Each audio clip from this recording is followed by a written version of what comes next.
Okay, so good afternoon. What is a consensus protocol? In the blockchain world, a consensus protocol prescribes whom to listen to when people have different opinions in what has happened.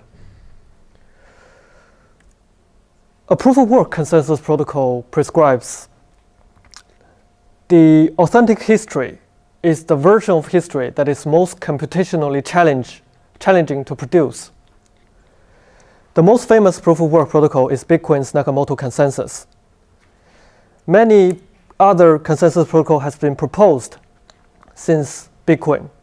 Each claims to achieve stronger security properties than Bitcoin. However, technological progress cannot be simply measured by the number of protocols. Our research question is there a proof-of-work protocol that comprehensively outperforms Bitcoin in its security? The short answer is no. Let's first recall Bitcoin's Nakamoto consensus. To resolve fork, the protocol prescribes that miners choose the longest chain if there is one. The longest chain is actually the chain that's most computationally challenging to produce. Or the first received chain in a tie. A tie is multiple equal-length chains.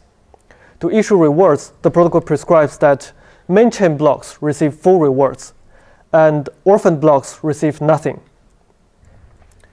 In this figure, the main chain has 6 blocks, and there is one orphan block.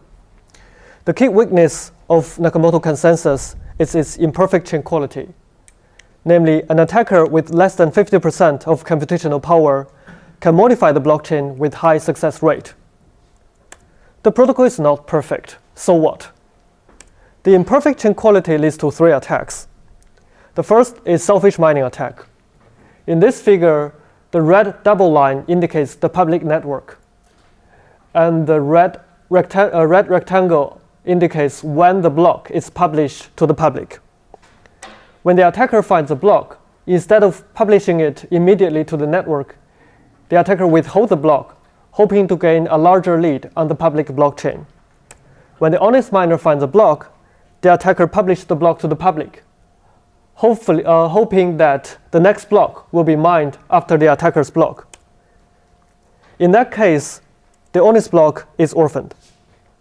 When the attacker is lucky to find more than one block in a row, he can keep mining secretly until the lead is reduced to 1.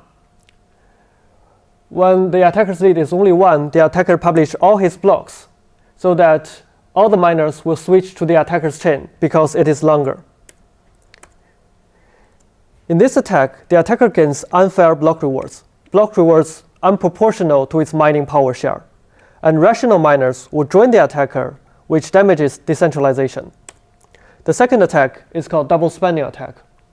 In this attack, the attacker embeds a transaction in the blockchain, sending some money to a merchant to buy something. However, the attacker secretly embeds a conflicting version of the same transaction in its secret chain. After the public chain reaches 6 blocks, the attacker publishes all 7. When this public chain reaches 6 blocks, the merchant will deliver the product because, by convention, a Bitcoin transaction requires 6 confirmation. At this time, the attacker publishes all the secret chain to invalidate the honest chain. In a double spending attack, the attacker reverses confirmed transactions. The third attack is called censorship attack or feather forking attack. In this attack, the attacker publicly claimed that he will try to invalidate all the blocks confirming these transactions. If certain miners do not agree with the attacker will try to mine some blocks to invalidate this honest block, despite the fact that the attacker may be temporarily in a shorter chain.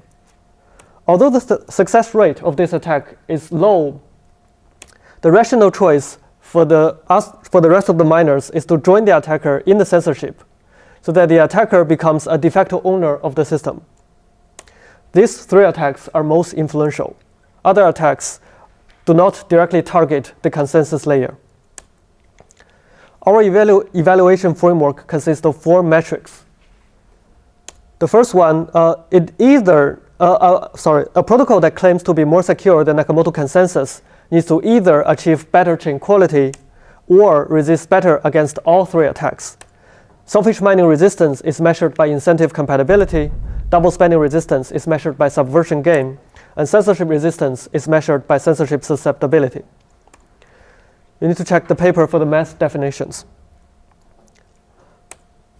So here are the candidates who claims to be more secure than Bitcoin.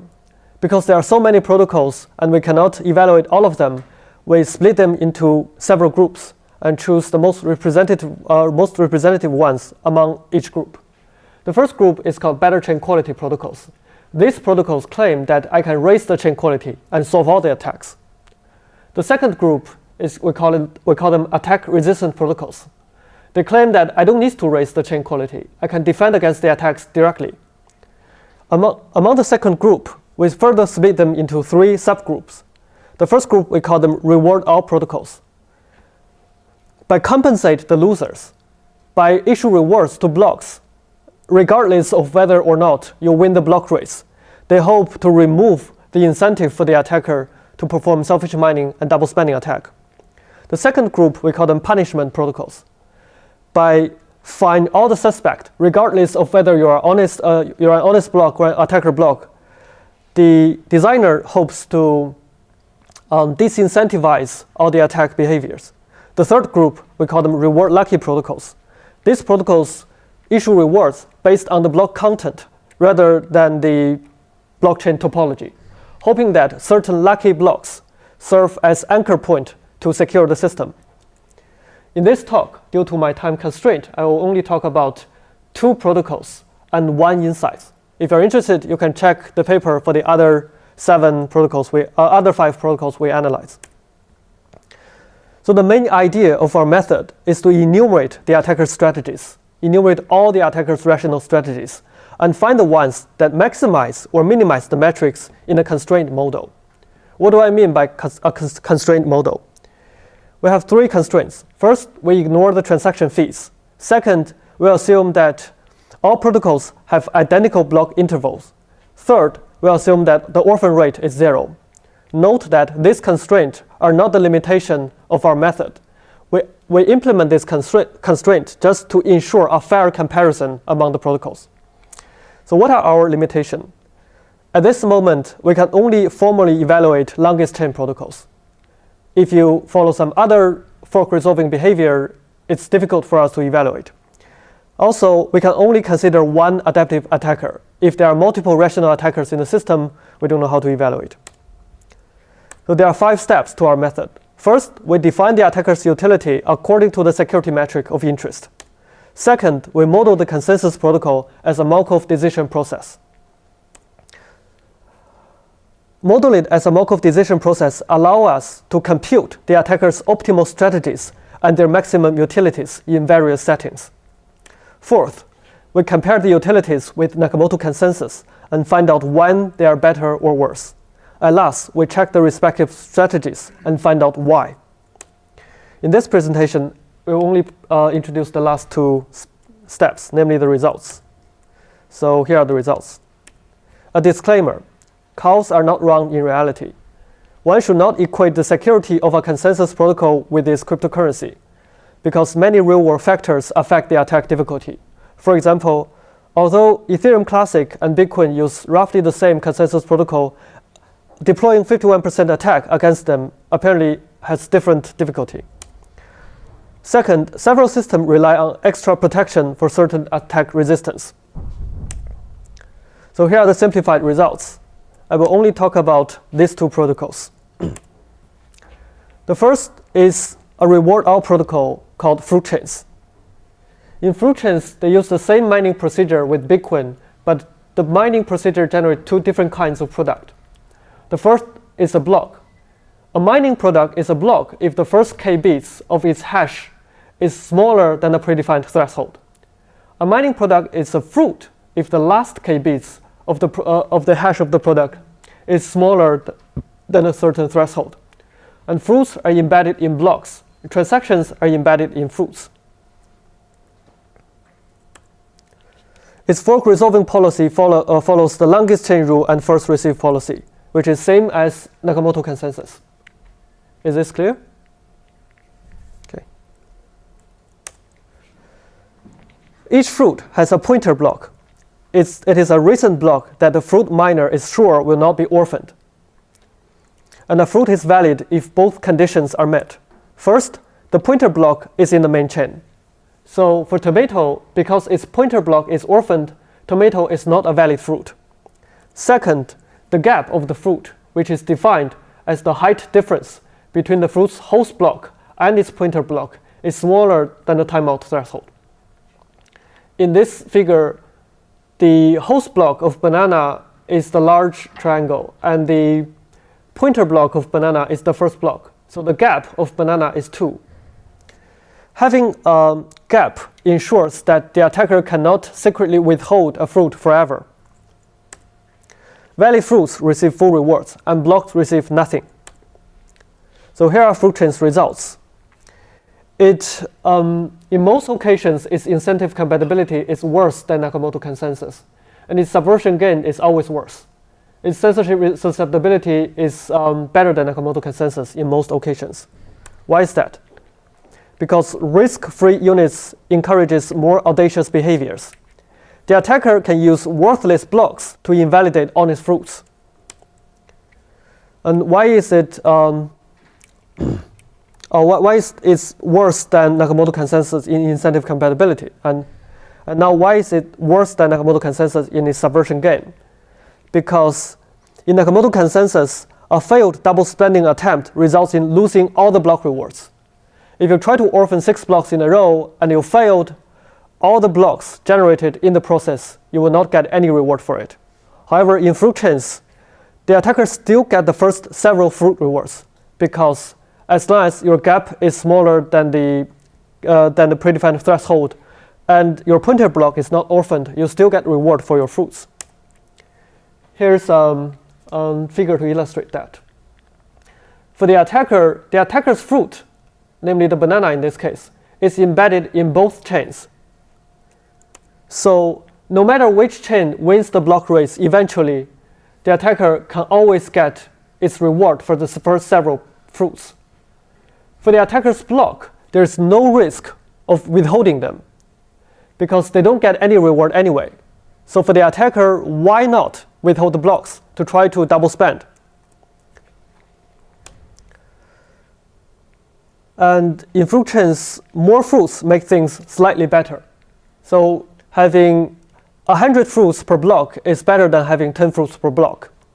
However, having more fruits means you have more parallelly generalized mining products, and there will be redundant transactions in these fruits. More bandwidth will be used to secure the system. And it's better than Nakamoto consensus in censorship susceptibility because fruits in invalidated blocks may be added back later. The second protocol we analyze is a punishment protocol called reward splitting protocol. In this protocol, each block can refer to several previous blocks, one as its predecessor, the others as its uncles. An uncle is valid if the gap of the uncle is smaller than the predefined timeout. Unlike Fruitchains, the uncle definition only considers the height of the block itself, of the uncle itself, rather than the height of the host block, rather than the height of the pointer block. There's no pointer in reward splitting protocol's uncle definition. We will see the benefit of that later. Each block reward is evenly split among competing blocks of the same height. Namely, the reward for block B and block C is half of the reward of block A and D. Note that the result of reward splitting protocol is different from its from DECOR plus, although it is modified from DECOR plus. So reward splitting protocol performs better than Nakamoto consensus in its incentive compatibility and subversion game, because punishment is always the best way to encourage correct behavior. The most effective way, not necessarily the best way. 3 confirmation reward splitting protocol performs better than 9 confirmation Fruitchains already. and the minimum double spending reward to incentivize attack attempts. Here are the we also calculate the subversion bounty of this protocol. Subversion bounty is defined as the minimum double spending reward to incentivize attack attempts. If the attacker controls 10% of the total mining power and requires 6 confirmation to double spend, if you want to encourage people to double spend in Bitcoin, the double spending rewards needs to be 102 block rewards. The double spending rewards need to be 346 block reward in reward splitting protocol. However, in Fruitchains, the double spending reward is 0. Meaning, no matter how small the reward is, it's always more profitable for the attacker to try to double spend. So I will delete this slide later. So here are the simplified results. As you can see, there's no protocol that comprehensively outperforms Nakamoto consensus. When we're analyzing attack-resistant protocols, we discover the following dilemma from the results of comparing the results of Fruitchains and reward splitting protocol, which we call rewarding the bad or punishing the good. If you reward all the mining product, just like Fruitchains, there's no risk to double spend. However, if you punish people for suspicious behavior, you're actually helping censorship attack. You're giving the attacker an extra tool to perform censorship attack. If you only reward lucky protocols, if you only reward the lucky blocks doesn't mean they are good blocks. It can always be exploited by the attacker to increase its own reward. In sum, we need to go beyond reward distribution policy to solve all the attacks. Discussion. Simplicity is beauty. There's no protocol that comprehensively outperforms Nakamoto consensus. There are several things we should now do in designing and analyzing consensus protocols. The first is to design protocols too complicated to analyze. There are several protocols that the protocol designer failed to analyze their own protocol. Their vulnerabilities are only revealed until the protocol is analyzed by me. And several things not to do when doing the security analysis. The first is to analyze your security against one attack strategy, because often your protocol may inspire the attacker to invent some new attack strategy. You have to formally prove that your protocol is resistant and under all different attacker strategies. The second is to analyze your protocol against one attacker incentive. In Fruitchains, they modify the protocol hopefully to achieve better selfish mining resistance, but they sacrifice their double spending resistance. In reward splitting protocol, they modify the protocol for better selfish mining and double spending resistance, but they are aiding censorship attack. So a good protocol analysis should consider different attacker incentives. The third is to analyze the security with unrealistic parameters. How to achieve better security, how to design more secure consensus protocols. You need to read the paper. So in conclusion, there's a short version of the conclusion. Next time someone claims he has a perfectly secure consensus protocol, you can tell them academia is watching you. That's all. Thank you.